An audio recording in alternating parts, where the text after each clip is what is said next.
Lalu pasca Erlangga Hartarto ini mundur sebagai Ketua Umum Partai Golkar, siapa pengganti Ketum Golkar selanjutnya, saudara? Kita bahas bersama dengan sejumlah narasumber yang telah bergabung di Kompas Malam. Saya sapa ada Mas Andi Sinulinga, politisi Partai Golkar, dan juga ada pengamat politik dari UNER, Mas Erlangga Pribadi. Selamat malam, Assalamualaikum Mas Andi dan juga Mas Erlangga. Waalaikumsalam warahmatullahi wabarakatuh. Selamat malam Mas Yasir. Waalaikumsalam. Oke, ini saya ke Mas Andi dulu nih. Mas Andi, ini pasca Erlangga Hartarto ini mundur sebagai ketum, ini yang menguat adalah nama dari Bahlil Lahadalia, begitu? Iya, yang saya dengar juga begitu. Ada beberapa nama-nama yang muncul yang memang juga kader-kader potensial Partai Golkar, seperti Pak Bambang Susatyo, Pak Agus Gumiwang, itu termasuk Pak Bahlil, dan bahkan ada nama-nama lain juga yang siap berkompetisi. Tapi memang kalau kita mendengar arus kecenderungan.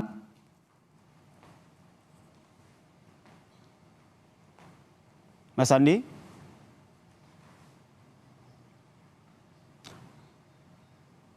Oke, Mas Andi? Oke, kita perbaiki audio dengan Mas Andi Sinulinga. Saya ke Mas Erlangga.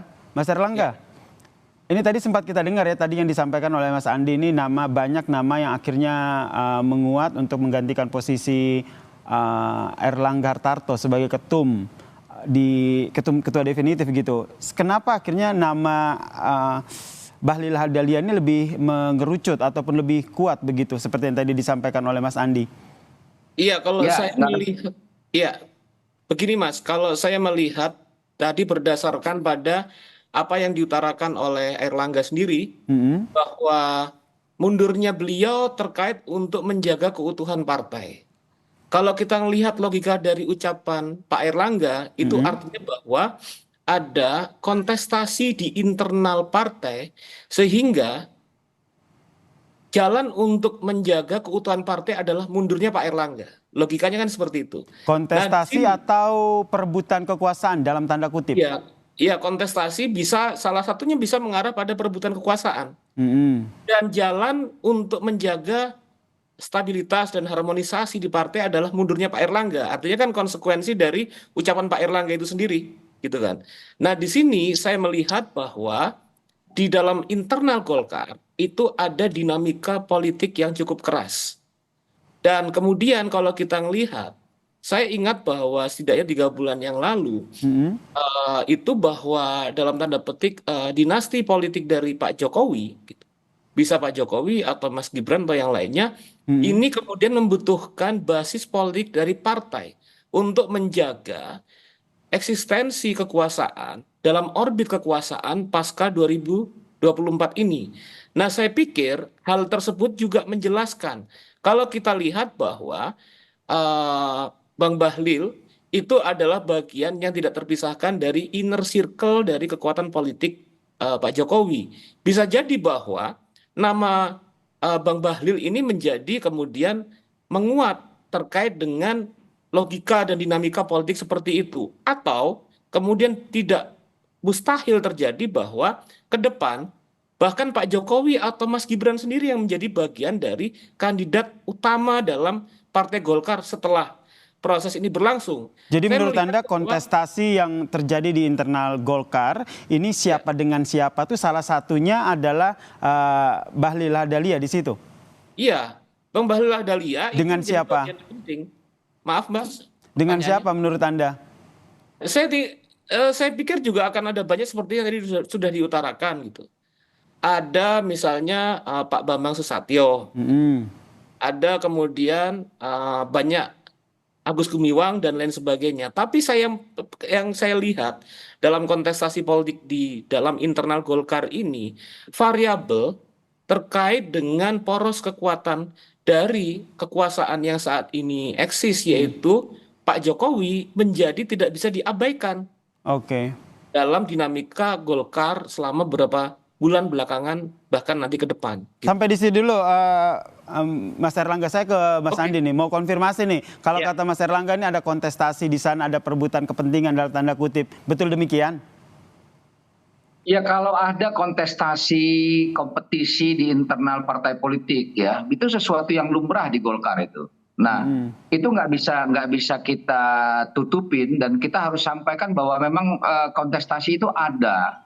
Nah, tapi yang paling penting adalah di Golkar itu bagaimana kompetisi atau kontestasi itu dinamikanya dilakukan dengan cara dewasa, ya, dengan melibatkan semua orang sehingga terjadi kompromi politik di situ.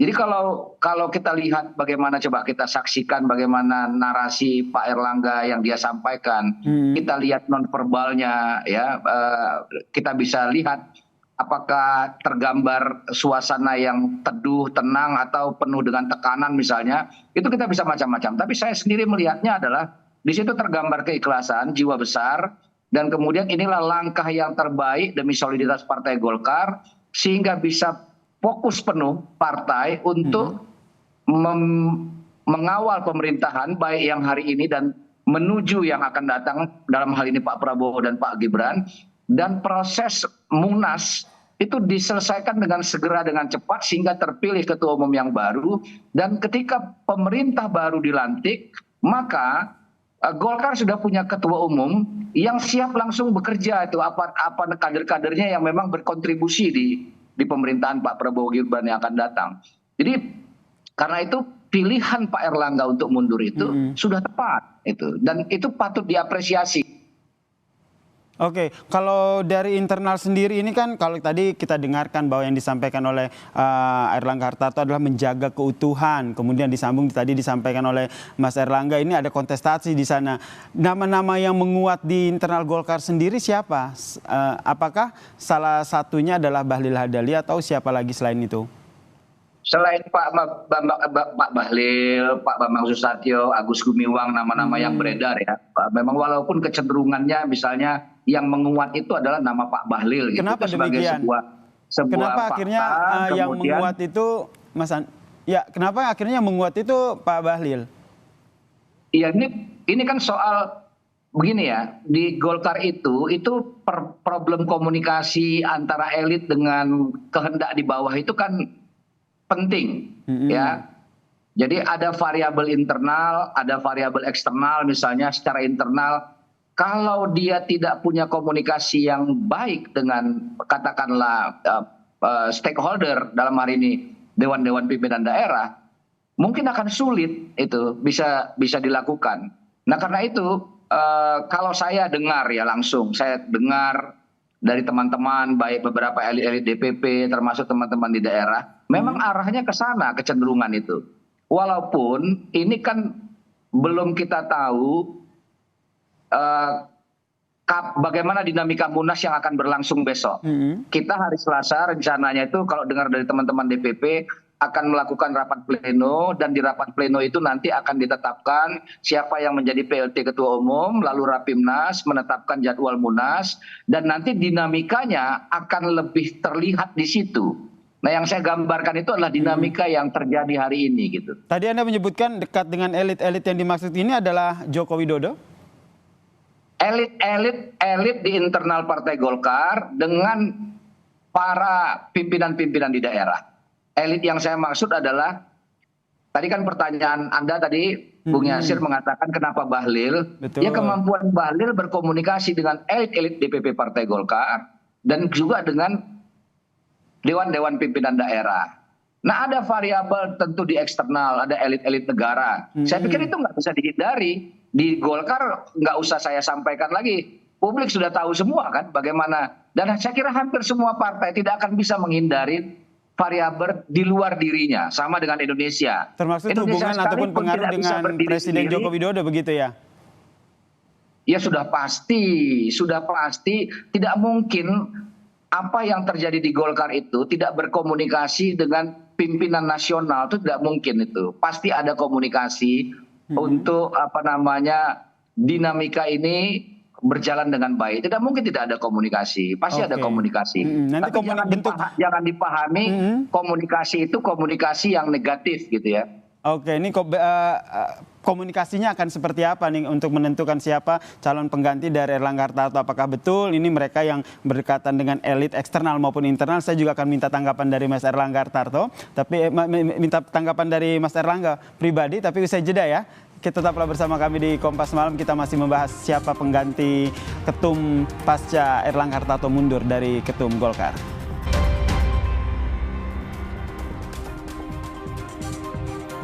Kita masih membahas pasca Erlangga Hartarto mundur dari ketum Golkar, lalu siapa pengganti ketum Golkar selanjutnya. Saya masih bergabung bersama kami di Kompas Malam, saudara, politisi Partai Golkar, Mas Andi Sinulinga, dan juga pengamat politik dari UNER, Mas Erlangga Hartarto. Saya ke Mas Erlangga pribadi, maksud saya ini sama-sama Erlangga begitu, jadi agak sedikit bingung saya. Nih Mas Erlangga pribadi, ini menurut Anda ini seberapa besar kans dari mereka yang nantinya akan mengganti sosok dari ketum Golkar? Apalagi tadi yang kita bahas salah satunya adalah Dahlia Lahadalia begitu.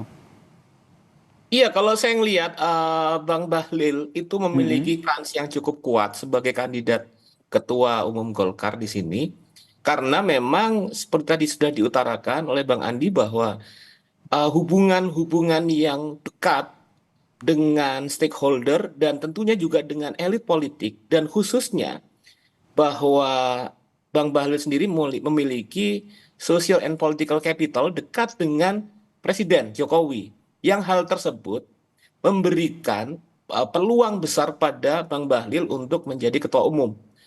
Nah, di sini juga kita melihat kalau dalam konteks seperti kita tahu ya, dalam perspektif politik, Golkar itu pertama memiliki kemampuan untuk melakukan konflik resolution yang cukup matang. Artinya benar bahwa tadi saya utarakan bahwa ada kompetisi, ada kontestasi, bahkan konflik. Tapi salah satu pilihan resolusi konflik itu adalah dengan mundurnya Pak Erlangga Hartarto. Ini resolusi konflik yang dimaksud ini Pak Erlangga dengan siapa? Apakah dengan salah satu calon ketua umum Partai Golkar yang akan menggantikannya? Yang pasti dalam internal pasti ada kontestasi dan ada konflik. Dan mekanisme konfliknya kemudian setelah dipilih dengan kematangan Pak Erlangga untuk mundur. Itu pertama, Mas.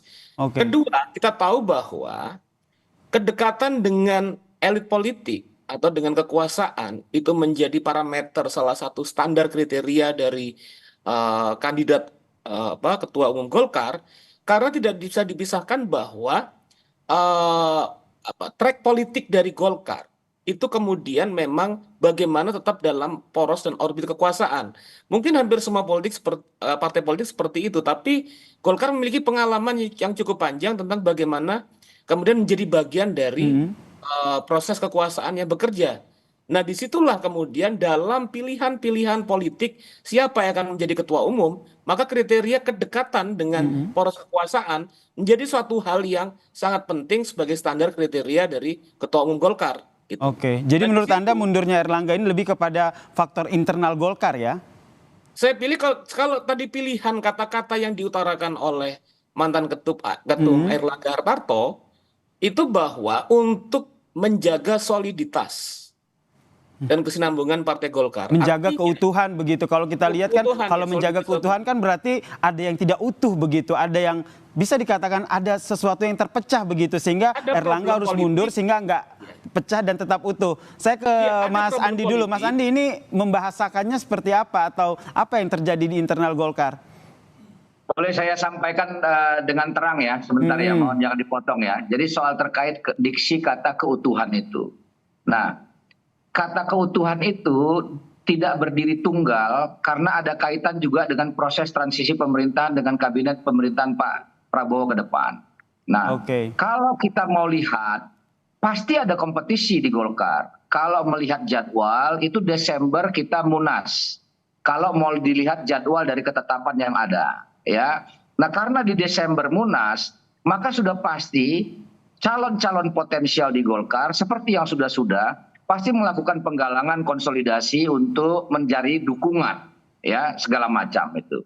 Nah karena itu dengan pertimbangan-pertimbangan yang sudah disampaikan lagi terkait transisi itu, supaya lebih dinamis saya sampaikan tadi itu, maka kalau dilaksanakannya Munasnya lebih cepat sebelum pemerintahan baru dilantik, dan kemudian terjadi kompromi politik di antara elit-elit Partai Golkar untuk supaya situasinya lebih konsolidatif, lebih utuh, tidak ada hiruk pikuk, katakanlah bahasa yang seperti itu, maka ini bisa dilakukan konsolidasi di antar elit dan kemudian dengan pimpinan-pimpinan daerah. Itulah pentingnya rapat pleno, rapat pimpinan nasional tadi itu. Nah, di antara itu semua, Pak Erlangga yang tadi sudah disampaikan oleh Pak Doli ingin fokus dia untuk menjalankan peran dan fungsi sebagai Menko Perekonomian yang memang menjadi catatan penting dalam pemerintahan kita hari ini.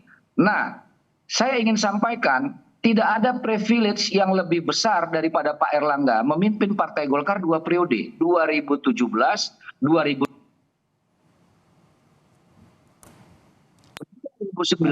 dan 2024. Sepanjang secara reformasi belum pernah ada ketua umum yang menjabat 2 periode.